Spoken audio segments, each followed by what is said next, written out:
Hello and welcome to another video by Financial Earning. On today's video, I want to talk to you a little bit about some of the posts that David Mysteries put out in regards to the Fullerton battery manufacturing location. He shared some of the activities they have going on there. There was a member there that was kind of giving us a little bit of a sneak peek on what exactly the processes would look like. And one thing that I did correlate in this video is a couple of the images that were shared on the Bid Spotter website when Mullen purchased the Romeo Power assets. I thought it was interesting to kind of just put those specific assets next to the video to kind of show exactly how they were going to be leveraged. Also, based off of reviewing those assets, I did see some additional laser welders that Mullen actually had already previously owned or had purchased outside of the Romeo asset acquisition. So just want to share that with you. If you guys like what you see, please like, subscribe, and leave me a comment. Let me know what you thought. Again, this isn't financial advice. This is just an informative video on some of the updates in regards to Mullen. Thanks. We're going to put the topsail holder, which is this guy here, which is all laid out. This is your topsail holder that goes in. After they install that, they wait about half an hour for that to set some. Here we're going to have a module. This guy goes in. This machine is called topsail dispense, beadtronic. What this does, it actually puts small beads size of the match tip on the top of the mid-sail holder, topsail holder, I'm sorry. After that is all done, it comes out here. This is the bus bar install. This is the lines of the epoxy on the bottom of the cold plate here, where the batteries go. So this is the robotic arm, and it's fully automated with the fully thermal dispense system, also fully automated too. This is the B&B install. This is where people hook up these B&B control boards.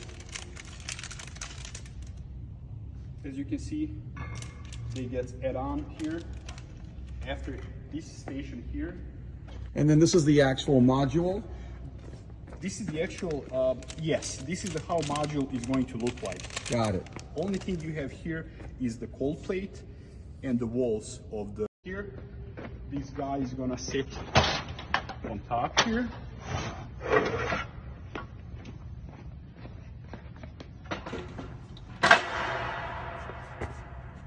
After this is all in here, it goes to the pick and place machine, which is with the two robots, rear and the front robot. There, what it does is checks for the OCV, for the voltage levels, takes the cells that are good, move them to this robot here. This robot populates the cells on the mid-cell holder. Once when this whole module is populated, kicks out here, and this is what you get. Wow, got it. So you have about 5 bus bars here. Got it. There is manual labor, meaning they're going to use those torque screwdrivers and stuff. Once that is in, they're going to put the E-plate. E-plate is this guy here, as I can show you. This is the E-plate. Got it. Or you can see it maybe better here. Perfect. Got it. That is your E-plate. Once when that thing is in, it goes to the next E-plate to the battery. Once when it's done, the operation takes about 6 minutes. Once when it's done, it kicks out the module. It goes in here. This here called Hyoki. It is flying probe tester that tests for the open welds on the between the E-plate and the cells, each cell. This is high efficiency, high speed unit that works about, I think the speed is 2 meters per second, something like that. So this here takes about 6 to 7 minutes to finish. Got it. Once when it's done, Hyoki, when everything looks good, all go to this rework laser welder and then come back to Hyoki to check again. Oh, so it loops around and Yes. it corrects whatever errors it finds. That is correct. This is the most efficient way to do this. So less handling of the modules. Beautiful. Here, plate like you have here. Empty plate goes here. The fixture, carrier, call it whatever, as you can see here, and rolls all the way down to the beginning of the line to thermal dispense, to pick and place actually. Got it. So there is no high boys, there is no lift footed someplace. So the crane lifts up the module? Finished module. Yes, sir. Got it. See? Drop That's it it. on the Yes. Perfect. Probably. This here, this is very sophisticated piece of equipment, this NHR. This is the battery test system. They test for the voltages, for the levels, for discharge and all that stuff. This is a finished module. This is the finished potted module. That is Potting. correct. And then so the potting gets done over here? Potting gets done here, yes sir. So this is potting. This is the potting equipment. You have two component silicon based potting. You have the totes with the liquid and you have the glass beads. That all gets mixed.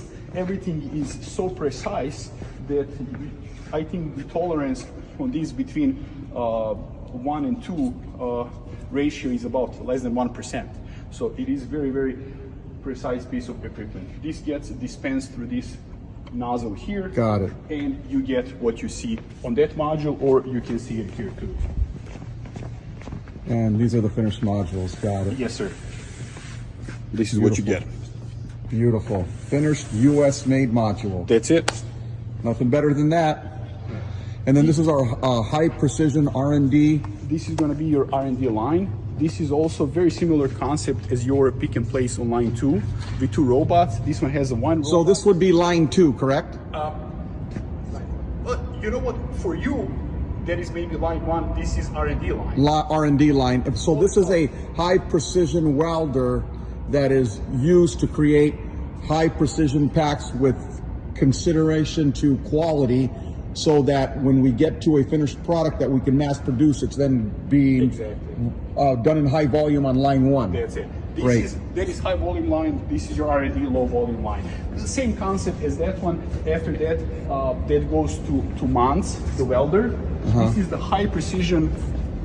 This is high precision, high end welder. Got it. Made by Mans from Germany. This machine is state of the art in my opinion. State of the art. Yes, in my opinion. Nothing's better than this when it comes to cell welding. Not that I know. How much new? You know what? I think it's a little over $1 million. Now that was 4 years ago.